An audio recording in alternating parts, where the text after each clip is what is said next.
होता है और अपने दोस्तों के साथ पार्टी करता है। पार्टी करने के बाद मार्क अपनी एक दोस्त के साथ इंटीमेट भी होने वाला होता है, पर वो लड़की उसे रोक देती है। यानी फिल्म की शुरुआत में ही बंदे का कट जाता है। इसके बाद मार्क सभी संस्कारी लड़कों की तरह घर जाकर फोन देखता है और रात में हिलाने के बाद सो जाता है।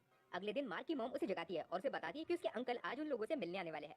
बाद में मार्क के अंकल अपनी होने वाली वाइफ जीना के साथ उनके घर पर आते हैं। जीना असल में रशिया से आती है। जब वो सब लोग एक साथ बैठकर लंच कर रहे होते हैं, तब मार्क का ध्यान बार बार जीना के ब्रेस्ट पर ही जाता है। बाद में मार्क की सिस्टर मार्क को बताती है कि कैसे सबका ध्यान बार बार जीना के ब्रेस्ट पर ही जा रहा था। उसने आज बहुत रिवीलिंग कपड़े पहने थे, पता नहीं वो कैसे टाइप की औरत है। तभी उनकी मॉम वहाँ पर आती है और कहती है कि शायद ये रशिया का फैशन होगा, इसमें शायद जीना की कोई गलती नहीं और शायद रशिया की लड़कियां वैसी ही होती है।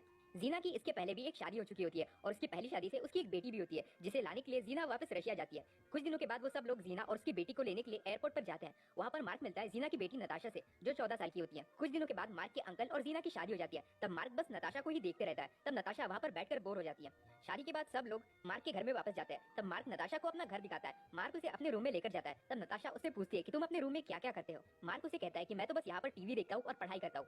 तब नताशा उससे पूछती है कि क्या तुम अपने रूम में किसी लड़की के साथ कभी सोए नहीं हो। तब मार्क ये सुनकर चौंक जाता है और पूछता है कि तुम तो बस 14 साल की हो, तुम ये बातें कैसे कर सकती हो, क्या तुम्हें शर्म नहीं आती। तब नताशा कहती है कि मुझे कोई फर्क नहीं पड़ता, क्योंकि मैंने अब तक 100 बार कर चुका है और अगर तुम चाहो तो मैं तुम्हारे साथ भी कर सकती हूँ। मार्क उसे कहता है कि हम लोग अब कजिन्स हैं और मेरे अंकल ने तुम्हारी मॉम से शादी कर ली है। तब नताशा कहती है कि मेरी मॉम बहुत घटिया औरत है, वो बहुत से आदमियों के साथ कर चुकी है और मैंने उसे बहुत से आदमियों के साथ करते हुए देखा भी है। मार्क इस पर कुछ नहीं कहता और नताशा बस उसे देखकर हंसने लगती है।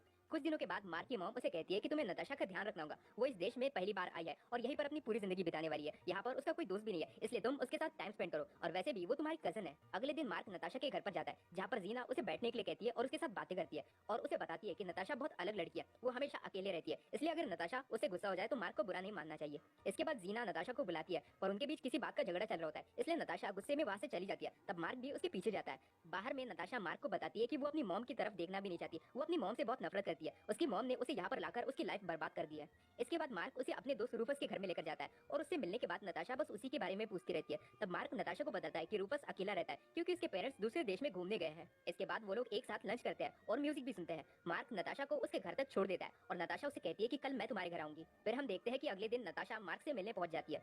वो लोग कुछ देर बैठकर बातें करते हैं और मार्क उसे बताता है कि वो कौन सी बुक पढ़ रहा है। इसके बाद वो लोग साइकिलिंग करने बाहर जाते हैं। फिर हम देखते हैं कि मार्क अपने दोस्तों के साथ मिलकर मैरिजुआना यानी कि गांजा बेचता है और इस बारे में नताशा को पता चल जाता है और वो उससे पूछती है कि क्या मैं भी थोड़ा सा मैरिजुआना स्मोक कर सकती हूँ। अगले दिन नताशा फिर से उसके घर पर जाती है। तब मार्क उसके लिए थोड़ी सी वीड लेकर आता है और पहले वो खुद स्मोक करता है और फिर नताशा को भी अपने साथ स्मोक करवाता है। फिर नताशा मार्क की परमिशन को लेकर उसके लैपटॉप को शुरू करती है, पर तभी लैपटॉप में अचानक से पॉर्न वीडियो शुरू हो जाती है, जो मार्क बंद करना भूल गया था और ये देखकर नताशा को बड़ा मजा आता है। तभी नताशा लैपटॉप को लेकर मार्क के पास आती है और उसे कहती है कि मैं तुम्हें कुछ दिखाना चाहती हूँ। फिर नताशा उसे अपनी खुद की न्यूड फोटोज दिखाती है और बताती है कि वो खुद भी पॉर्न वीडियोस बनाती है। नताशा उसे पूछती है कि क्या तुम मेरे साथ करना चाहते हो, और मार्क के जवाब देने से पहले ही नताशा अपनी ब्रा उतार देती है और फिर मार्क के सामने अपनी अंडरवेयर में खड़ी हो जाती है और कुछ देर बाद वो अपनी अंडरवेयर को भी निकाल देती है। नताशा उसे किस करने लगती है और वो लोग वहीं पर मार्क के रूम में इंटीमेट होते हैं। नताशा मार्क को बताती है कि वो 12 साल की थी तब से वो ये काम कर रही है क्योंकि उसे इसके अच्छे पैसे मिल जाते हैं। नताशा उसे कहती है कि उसकी मॉम को भी इस बारे में पता चल गया था। उसकी मॉम ने उसे कुछ कहा तो नहीं, पर वो नताशा के कमाए हुए पैसों के पीछे पड़ गई थी, इसलिए नताशा को ये सब काम बंद करना पड़ा और तभी से उन लोगों के बीच कुछ भी सही नहीं चल रहा।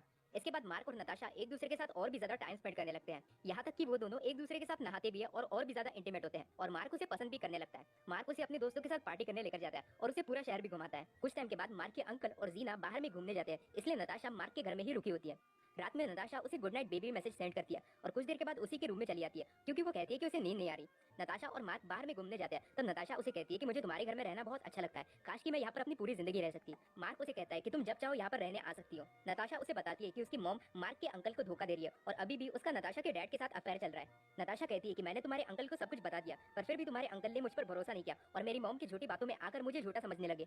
इसके बाद जीना और मार्क के अंकल वापस आ जाते हैं और नताशा को अपने साथ चलने कहते हैं, पर नताशा उनके साथ नहीं जाती और कहती है कि मुझे यहीं पर रहना है, मुझे यहाँ अच्छा लगता है। तब जीना उसे कहती है कि मुझे पता है कि तुम्हें ये जगह क्यों पसंद है और मुझे ये भी पता है कि तुम इस लड़के के साथ क्या क्या करती हो। ये सुनते बराबर नताशा को बहुत गुस्सा आता है